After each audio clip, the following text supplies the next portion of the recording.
Hello दोस्तों, कैसे हैं आप सभी। उम्मीद करता हूं आप सभी बहुत ही अच्छे होंगे। तो आज के इस वीडियो में हम पढ़ने वाले हैं क्लास 12 फिजिक्स का बहुत ही इंपॉर्टेंट टॉपिक जो है भैया कि अनुगमन वेग किसे कहते हैं, इसका परिभाषा क्या होता है, फॉर्मूला क्या होता है, इसको हम देखेंगे। उसके बाद हम देखेंगे कि विद्युत धारा तथा अनुगमन वेग में क्या संबंध होता है, इनके बीच क्या रिलेशन होता है जो कि बहुत ही इंपॉर्टेंट होता है। तो उसको भी हम इस वीडियो में देखेंगे और बहुत ही आसानी तरीके से आपको समझ में आएगा। तो चलिए दोस्तों अपने टॉपिक को शुरू करते हैं। ठीक है, तो यहाँ पे हमने लिख दिया है अनुगमन वेग। ठीक है, इसका हमने परिभाषा लिख दिया है। तो इससे पहले मैं बताऊं, इससे पहले मैं आपको बता दूं कि यदि आप इस वीडियो को देख रहे हैं और यदि इस वीडियो की क्वालिटी आपको अच्छी दिखाई दे रही होगी, सब कुछ अच्छे से साफ साफ दिखाई दे रहा होगा तो बहुत ही अच्छी बात है। यदि नहीं दिखाई दे रहा होगा तो सबसे पहले वीडियो पर क्लिक करेंगे तो आपको इधर सेटिंग का एक ऑप्शन दिखाई देगा, उस पर क्लिक कीजिए। क्लिक करने के बाद सबसे पहले आपको ऊपर क्वालिटी का ऑप्शन दिखाई देगा, उस पर क्लिक कीजिए। उस पर बाद सबसे नीचे आएंगे तो एडवांस का एक सेटिंग दिखाई देगा, उस पर क्लिक कीजिए। उसके बाद आपको 360p पर क्लिक कर देना है, तब आपकी वीडियो की क्वालिटी अच्छी हो जाएगी। अब आपको सब कुछ साफ साफ दिखाई दे रहा होगा। तो चलिए अब हम देखते हैं कि भैया अनुगमन वेग किसे कहते हैं। तो यहाँ पे हमने अनुगमन वेग लिखा है, यहाँ पे हमने परिभाषा लिख दिया है, परंतु परिभाषा देखने की अभी आपको कोई जरूरत नहीं है। परिभाषा याद कराने की जिम्मेदारी मेरी है, मैं याद करा दूंगा। देखिए क्या कहा जा रहा है। सबसे पहले तो हम जानते हैं मुक्त इलेक्ट्रॉन होते हैं, परमाणुओं के बाहरी कक्षाओं में क्या होते हैं भैया, मुक्त इलेक्ट्रॉन होते हैं। ठीक है, तो ये मान लेते हैं ये कोई मुक्त इलेक्ट्रॉन है। अब ये मुक्त इलेक्ट्रॉन थोड़ा सा में जगह बचा रहेगा तो अच्छा रहेगा, इसलिए मैं थोड़ा सा इसको ऊपर लिख रहा हूं। ठीक है, ये मान लेते हैं ये मुक्त इलेक्ट्रॉन है। ठीक है, अब ये मुक्त इलेक्ट्रॉन क्या करता है भैया, मुक्त इलेक्ट्रॉन स्वतंत्र अवस्था में होते हैं, ये तो आपको मालूम होगा। ठीक है, तो ये क्या करेंगे, मुक्त इलेक्ट्रॉन ऐसे ही टक्कर करते रहेंगे, मतलब ऐसे ही घूमते रहते हैं। ठीक है, तो ये कभी मुक्त इलेक्ट्रॉन यहाँ पे गया, सबसे पहले यहाँ से यहाँ गया, फिर से यहाँ गया, फिर से यहाँ। ठीक है, यहाँ से यहाँ आ गया। ठीक है, ये क्या है, मुक्त इलेक्ट्रॉन है।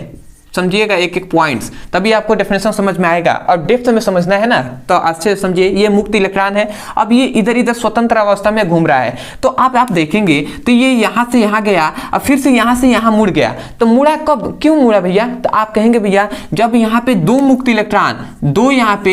मुक्त इलेक्ट्रॉन आपस में टकराए होंगे तब ये मुक्त इलेक्ट्रॉन मुड़ गया है। मतलब यहाँ पे इलेक्ट्रॉनों के बीच, मुक्त इलेक्ट्रॉनों के बीच टक्कर हो रहा है। तो टक्कर कैसा हो लगा है, लगातार टक्कर हो रहा है। देखिए कभी यहाँ हुआ, फिर से यहाँ, फिर से यहाँ, फिर से यहाँ, ये मतलब क्या हो रहा है, लगातार टक्कर हो रहा है। तो लगातार टक्कर को हम कहते हैं दो सतत टक्कर, कहते हैं दो सतत टक्कर कहते हैं। किनके बीच, तो मुक्त इलेक्ट्रॉनों के बीच क्या हो रहा है, दो सतत टक्कर हो रहे हैं। तो मुक्त इलेक्ट्रॉनों के दो सतत टक्करों के बीच का जो औसत वेग होता है ना, औसत वेग होता है, उसी वेग को हम कहते हैं भैया अनुगमन वेग। मतलब मुक्त इलेक्ट्रॉनों के दो सतत टक्करों के बीच के औसत वेग को हम क्या कहते हैं, धारा का अनुगमन वेग कहते हैं। ठीक है, तो आशा करते हैं आपको समझ में आया होगा। तो डेफिनेशन रटना नहीं है, डेफिनेशन को समझना है। आप क्या कहेंगे, मुक्त इलेक्ट्रॉनों के दो सतत टक्करों के बीच के औसत वेग को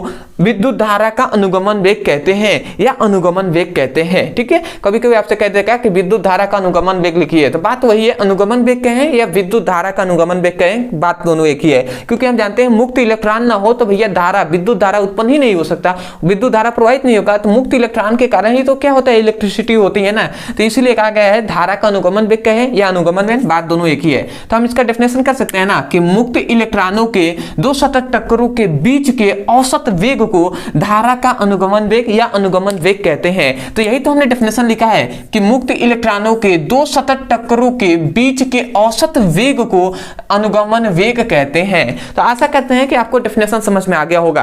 अब आता है इसका फॉर्मूला। तो याद रखेंगे जो अनुगमन वेग होता है इसको हम VD से प्रदर्शित करते हैं। किसे भैया, VD से। देखिए ये D जो होता है वो थोड़ा सा छोटा होता है, नीचे आपको लिखा जाता है VD। अब VD इक्वल टू होता है V/2।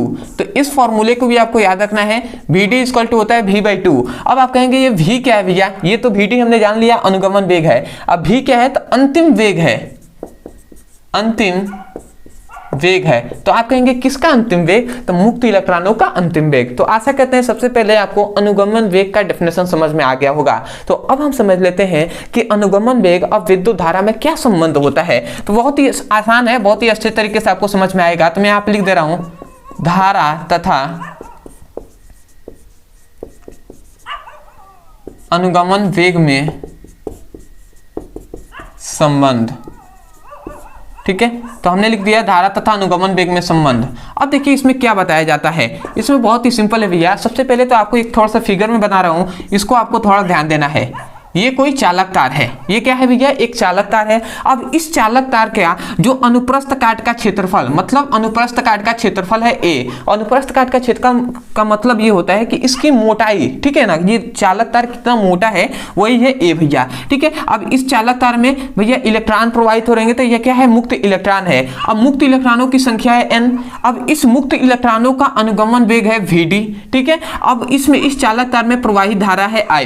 जब भैया प्रवाहित धारा जब बहेगा, ठीक है, तो इलेक्ट्रॉन आएंगे, इलेक्ट्रॉन कितने हैं, n संख्या में है। इलेक्ट्रॉनों का, मुक्त इलेक्ट्रॉनों का अनुगमन वेग vd है। अब इसको अपने शब्दों में सबसे पहले आपको लिख देना है, ठीक है। कुछ लाइन आपको 2-3 लाइन लिखना है। क्या लिखेंगे आप, लिखेंगे कि एक चालक तार A है जिसका अनुप्रस्थ काट का क्षेत्रफल, मतलब कोई चालक तार A है जिस कोई चालक तारों का मतलब किसी चालक तार का अनुप्रस्थ काट का क्षेत्रफल A है जिसमें मुक्त इलेक्ट्रॉनों की संख्या n है तथा मुक्त इलेक्ट्रॉनों का अनुगमन वेग v है तथा चालक में प्रवाहित धारा I है। इतनी बात आपको शब्द में अपने लिखना है। मैं एक बार और बोल रहा हूं, आप लिखिए। क्या लिखेंगे भैया कि किसी चालक तारों का अनुप्रस्थ काट का क्षेत्रफल a है तथा इसमें प्रवाहित धारा I है तथा इसमें बहने वाले मुक्त इलेक्ट्रॉनों की संख्या n है तथा मुक्त इलेक्ट्रॉनों का अनुगमन वेग vd है। अब जैसे हमने सीक्वेंस में बोला है, कोई जरूरी नहीं वैसे ही आप लिखें। कभी सबसे पहले आप जो चाहे इनमें से आप संकेत रूप में बता सकते हैं, ठीक है। तो आशा करते हैं आप समझ गए होंगे। तो इतनी बात आप क्या करेंगे, डॉटेड करके आप लिख लेंगे। उसके बाद आता है अब भैया इसको प्रूफ करना है कि इसका जो संबंध क्या होता है, इसको फॉर्मूला। तो देखिए सबसे पहले हम निकालेंगे, क्या निकालेंगे, मैं इस कलर से लिख रहा हूं। सबसे पहले हम निकालेंगे कि एकांक समय में जो क्या होता है, प्रवाहित इलेक्ट्रॉनों की संख्या, मतलब हम लिखेंगे कि एकांक, मैं यहां पे लिख रहा हूं एकांक समय में प्रवाहित इलेक्ट्रॉनों की संख्या।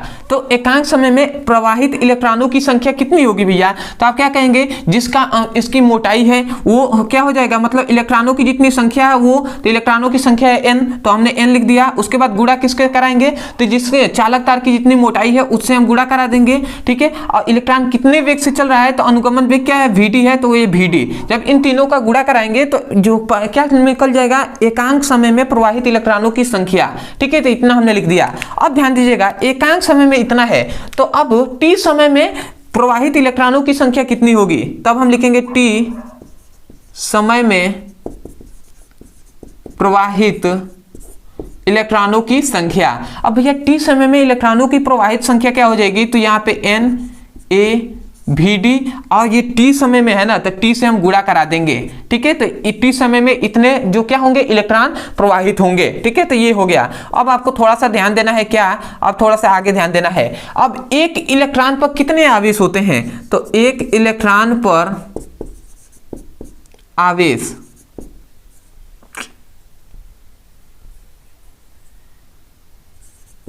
एक इलेक्ट्रॉन पे कितने आवेश भैया, तो एक इलेक्ट्रॉन पे आवेश E हो जाएगा। ये माइनस ना भी लिखे तो कोई दिक्कत नहीं है, E या माइनस E लिखे कोई दिक्कत नहीं है, ठीक है। तो एक इलेक्ट्रॉन पर कितने आवेश है, E है। तो अब हम लिखेंगे कि t समय पर, t समय में प्रवाहित इलेक्ट्रॉनों पर आवेश, समझिएगा, t समय में प्रवाहित इलेक्ट्रॉनों पर कितना आवेश होगा, तो आवेश को हम q से न दर्शाते हैं, तो हमने q लिख दिया। अब t समय में क्या होगा भैया, इलेक्ट्रॉनों पर प्रवाहित आवेश कितना होगा, तो पहले तो इलेक्ट्रॉन कितने हैं, तो n a vd into T है, और इलेक्ट्रॉनों पर आवेश कितना है, E है, तो हम E से गुणा करा देंगे। तो ये जो मिला, ये हमें मिला t समय पर प्रवाहित इलेक्ट्रॉनों पर आवेश इतना, Q इक्वल टू इतना मान हमें मिला। अब चूंकि हम इतनी बात तो जानते हैं ना, बेसिक बात इतना हम जानते हैं कि तब आप लिखेंगे, तब धारा, विद्युत धारा हम जानते हैं, विद्युत धारा I इक्वल टू क्या होता है भैया, Q बाई टी होता है, सॉरी Q बाई टी, मतलब विद्युत धारा इक्वल टू होता है आवेश बटे समय। आवेश को Q के स्मॉल लिखे या कैपिटल कोई दिक्कत नहीं है, ठीक है। अब ध्यान दीजिएगा, आपने यहाँ से Q का मान यहाँ पे इतना है, इसके मान को हम यहाँ पे पुटअप करेंगे, तो हम लिखेंगे n a vd t into E। इतना हमने लिख दिया, ये सभी गुणा में है, जो डॉट आपको दिखाई दे रहा है ये सब क्या है, गुणा में है। अब ध्यान दीजिएगा नीचे समय है तो समय से भाग दे देंगे। अब आपको थोड़ा सा ध्यान देना है, इस टी से ये टी कैंसिल हो गया, टी से टी कैंसिल हो गया ना, तब यहाँ पे क्या मिला, तब आई का मान यहाँ से मिला, आई का मान मिला N A V D into E, ये आई का मान मिला। अब यही है भैया धारा और अनुगमन वेग में संबंध, यही तक आपको लिख देना है और नीचे आपको प्रूफ लिख देना है, ठीक है। अब क्या है भैया, ये विद्युत धारा है ना, यही तो अनुगमन वेग है वी डी, इन्हीं के बीच तो संबंध स्थापित करना था ना, तो ये आपका संबंध स्थापित हो गया। तो आशा करते हैं आप समझ गए होंगे। तो सबसे पहले थोड़ा सा स्क्रीनशॉट ले लीजिए, मैं देखूं कि नीचे आपको दिखाई दे रहा है ना, ठीक है।